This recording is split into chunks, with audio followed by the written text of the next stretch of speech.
اچھن محسوس کرتی ہے کہ شام کی تاریکی میں ہر چیز دھندلی سی ہوتی جا رہی تھی۔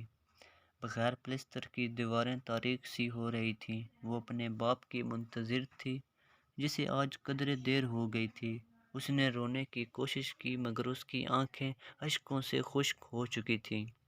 اس نے ادھر ادھر دیکھا تو یوں نظر آیا جیسے نئے لباس میں ملبوس ڈھانچے سامنے کی تاریخی کوٹری سے نکل کر پورے گھر میں گھوم رہے تھے۔ ان ڈھانچوں کی خوفناک آواز سے لڑکھڑا کر وہ چارپائی پر گر گئی۔ بے حس و حرکت اچھن جدھر نگاہ دوڑاتی اسے سفید لباس میں ملبوس ڈھانچے دکھائی دیتے۔ سفید کپڑے کفن کی صورت میں اس کی ماں کو پہنائے گئے تھے اور یہ منظر اس کے ذہن پر نقش ہو گیا تھا۔ اچھن کا باپ رات کو گھر آیا تو اس سے پوچھتا ہے کہ چراغ کیوں نہیں روشن کیا۔ اچھن بتاتی ہے کہ دیا سلائی نہیں تھی۔ باپ نے بیڑی سلگائی تو اس کا چہرہ کافی وحشت زدہ دکھائی دیا۔ بیٹی کا جی متلانے لگا تو باپ کو بیڑی پینے سے منع کیا۔ اس پر باپ غضبناک ہو کر بولا کہ تیرا دل تو ہر بات الٹ کرتا ہے، تیرا تو دماغ چل گیا ہے۔ بیٹی یہ سن کر برآمدے میں چلی گئی۔ چراغ جلا کر وہیں دیوار سے ٹیک لگائے وہ چراغ کو تکنے لگی۔ باپ نے بیڑی بجھا دی اور دوبارہ پینے کے خیال سے کان پر جما لی اور اچھن کی طرف دیکھنے لگا۔ اس کی ہڈیوں پر منڈی ہوئی سیاہ کھال، الجھے ہوئے کی مانند بال، کھلے ہوئے ہونٹ اور پھری ہوئی آنکھیں اس کی موت کی گواہی دے رہی تھیں۔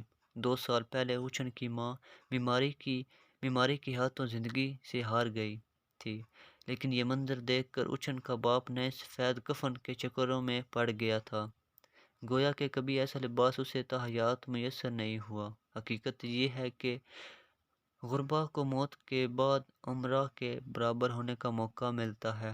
کفن کی بھاگ دوڑ میں بالآخر دکان کے مالک نے ترس کھاتے ہوئے 25 روپے عنایت کیے۔ اب اچھن بھی ماں کی طرح بیمار ہو گئی تھی۔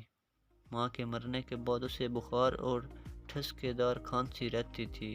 سرکاری ہسپتال کی پانی نما دوا الٹا نقصان دیتی اور مہنگائی آسمان کو چھو رہی تھی۔ 4 سیر آٹا فی روپے ملنے والا فی سیر 2.5 روپے ہو گیا تھا۔ مہنگائی بڑھتی جا رہی تھی مگر دکان کا پرانا منشی 10 سال سے 10 روپے ماہوار پر تھا۔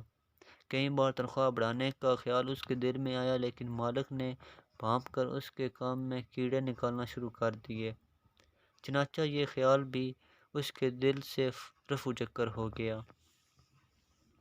اس کے ہمسائے بھی اچھن کی شادی کا مشورہ دیتے کہ کھائے پیے گی تو خود ہی تندرست ہو جائے گی، اس کی شادی کر دو۔